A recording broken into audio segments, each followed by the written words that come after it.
Hey everybody, KC here.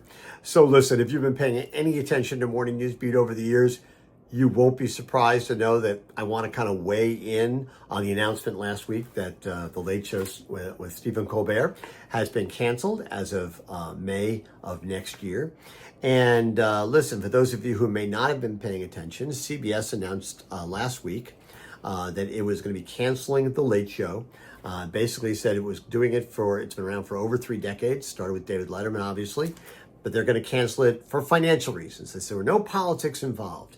But that doesn't mean there aren't a lot of conspiracy theories out there with people who are Colbert fans saying that the reason they're really canceling it isn't just because of finances, at least in terms of the fact of whether or not the show made or lost money, but because Paramount, which owns CBS, is on the verge of being sold to a company called Skydance Media for $8 billion. And the theory is, well, the Trump administration, the FCC, they wouldn't allow the merger to go through unless CBS did something about Colbert, who's been very critical of the Trump administration over the years. Now, here's the deal. I don't want to even talk about the politics of it, okay? I want to put that aside for a moment. If you like Colbert, you're going to tend to buy into the conspiracy theory and say, well, listen, the optics are not really great on this. If you don't like Colbert, you're saying, fine, he should be gone anyway. He wasn't really funny. Let's get past that. I think there's actually a pretty solid business metaphor here for all of us to pay attention to. Now, first of all, I got to tell you something. I was wrong about something because when the announcement first came out about the cancellation, I was a little surprised because I said, man, there's no way that show could be losing money. Okay, it's in a theater. How expensive can it be? But in fact, I was wrong. The Late Show with Stephen Colbert loses about $40 million a year, according to CBS and according to experts who out there who know how much this stuff costs. And listen, you can make an argument whether, is this a loss leader? Is it worth having it? After all, the Late Show has actually led all the broadcast networks, late night TV shows every year and has for many, many years. Is it worth keeping a loss leader around? Again, that's a subjective decision. But here's the hard reality. In 2018, late night TV in all told, basically brought in about $430 million in ad dollars. Last year, it brought about 50% of that, just $220 million. That's an enormous drop in not very many years. And it tells you something about the fracturing nature of late night TV and broadcast TV in general. It is a far cry from the days when Johnny Carson had The Tonight Show, and not only was it a juggernaut in terms of ratings, but they practically minted money.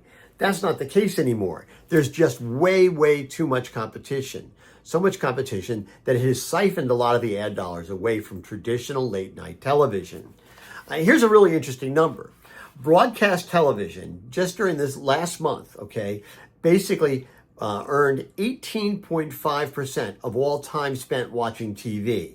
18.5% for broadcast TV. Cable, 23.4%.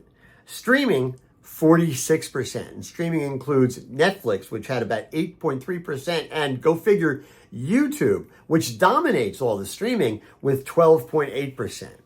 It's all about the competition. Listen, when Johnny Carson had The Tonight Show, there really wasn't very much competition. And I'm sure the folks at NBC thought, man, we have an unassailable business model.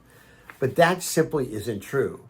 So much competition has eroded the advantage that the traditional legacy media properties had.